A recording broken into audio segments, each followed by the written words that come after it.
What is going on, everybody? Today we are going to be talking about a shoe that I've kind of wanted to try, kind of didn't really want to try, and then now that there's kind of this period that there aren't a lot of shoes I'm excited to test, I was like, you know what? I'm gonna go ahead and give it a shot. And they are the New Balance SC Trainer V3s. And I just ran my first run in these 3 miles. So let's talk about my first impressions of the shoe based on my first run. Starting out with the traction. Now, if you are a running shoe freak or geek like me, you kind of would notice that this looks very similar to New Balance's Rebel V4 outsole.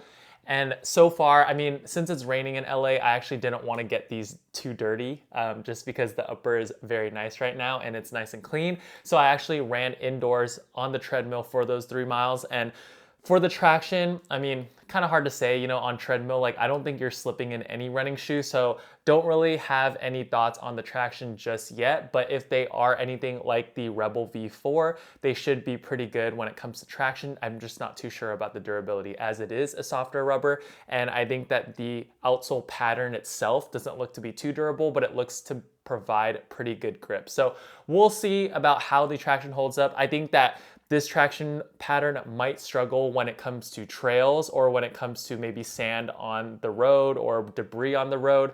I think that these little traction pattern areas will get a little bit clogged with dust or dirt and stuff. So we'll see as we put more miles on the shoe how the outsole holds up. But let's just say that the traction on the treadmill was good to go, and I would hope so.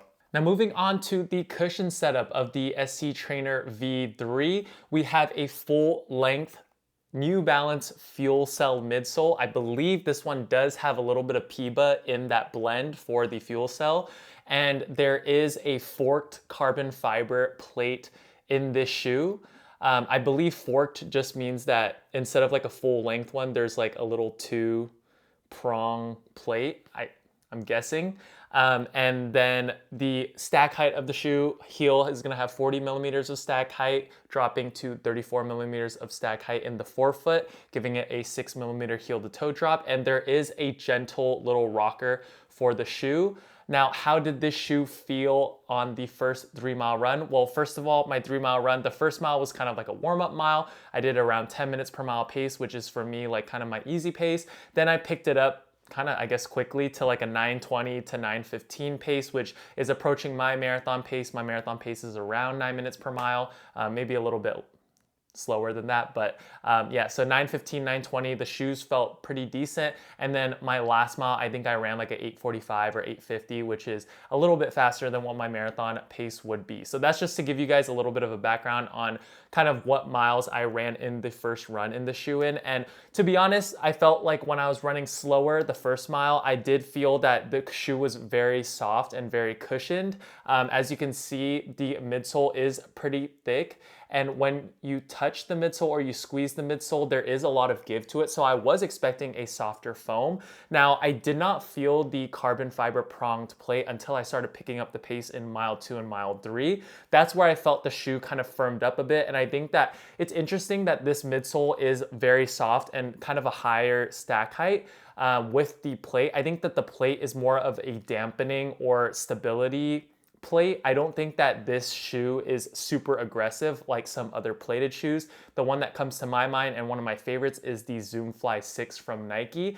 That one I felt like the plate was actually pushing me to go a little bit faster, whereas this plate I felt was more so stabilizing my running form slash my foot. And it was more so just making sure that my body wasn't kind of giving into this super soft midsole. So that's how I felt just initially off my first run. I feel like the plate doesn't really give you too much response. I think that this foam also does not give you a super bouncy feeling. It's more of a soft plush feeling. And then once you are picking up the pace, I think that plate kind of helps firm up the foam a little bit, and it helps you kind of like not lock in, but just like get ready to run a little bit faster. But it doesn't feel like it's gonna give you too much energy return, if that makes sense. So that's my first impression of the midsole so far. Stability was good. I think that it is a very comfortable midsole, especially at slower paces. And when I did pick up the pace, again, like I said, I think it firmed up a little bit, but I didn't really feel, I guess, the plate doing too much. I did feel the plate under my foot, but yeah, like I said, it didn't feel like bouncy or anything from the plate or the foam. But overall, very comfortable so far. Gonna put way more miles than just 3 miles in this shoe. I might run the LA Marathon in a couple days in the shoes just so that I can kind of get out the review as soon as possible in the shoe. With that 40mm stack height and the foam setup, I think that this is good enough to kind of run my marathon. And also with the training block that I had, it got kind of confusing with my personal life, but I just feel like I'm gonna run the LA Marathon kind of at a slower pace or just kind of take my time. I don't really have a time goal for that one. And I did sign up for a later marathon, which I will talk about in a future video, where I will actually try to run faster with a dedicated training block. So I may run in these for the LA Marathon, which is I think in about 4 or 5 days. So stay tuned for that, and then hopefully I'll be able to give you guys my full review after I run a full marathon in them. So far cushioning is good to go. It didn't really blow my mind. It's not super crazy, the cushion setup, but I think it's gonna be a very solid one for your training runs.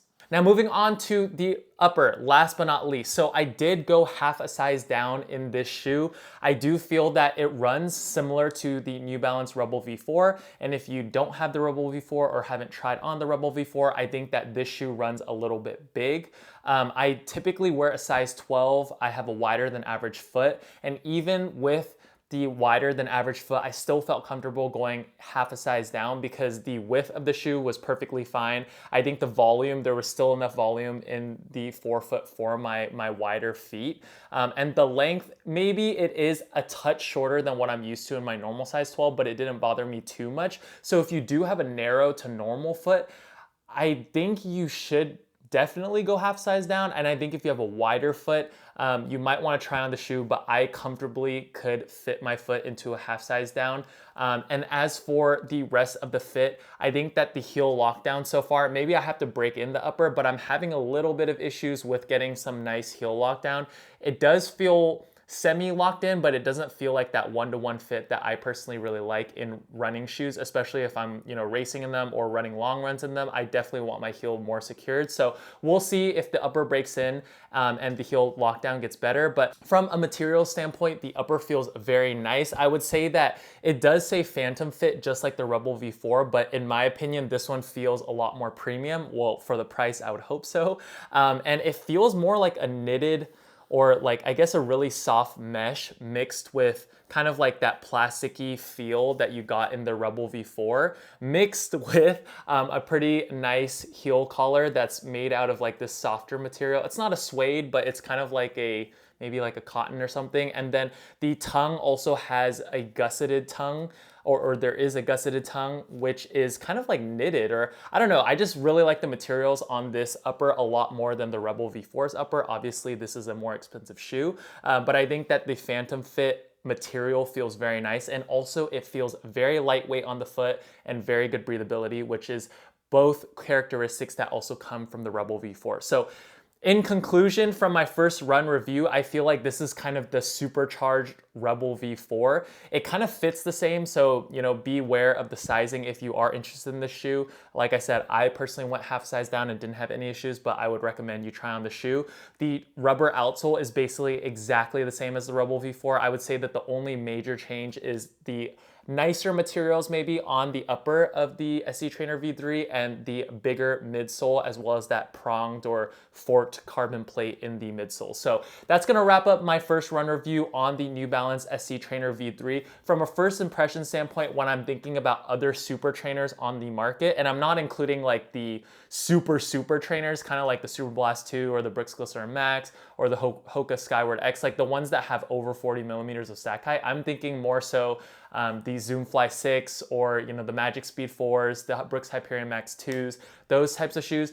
I think that this is gonna fall kind of in the middle. That's my prediction of all these shoes. I don't think it's gonna be a fantastic trainer, but I think that it's gonna be maybe a little bit better than average or slightly above average, at least for me. I really like that it does have a wider fit in the toe box, and I do like that the cushion setup is not too aggressive and it doesn't feel too much like a plated shoe, even though it does have a plate. So those are personal things that I really like in a shoe, but we'll see as I put more miles on the shoe. So that's gonna pretty much wrap up my first run review. Again, this is just a first run review. Obviously, my thoughts are gonna change as I put more miles on the shoe, and stay tuned in the future once I drop the full review if I run the LA Marathon in this shoe or not. And yeah, stay tuned for the full review as well as future comparison videos, running videos. Maybe I'll do a vlog or a race recap at least for the LA Marathon. So stay tuned for that. I'm gonna wrap up the video and I will see you guys in the next video. Peace.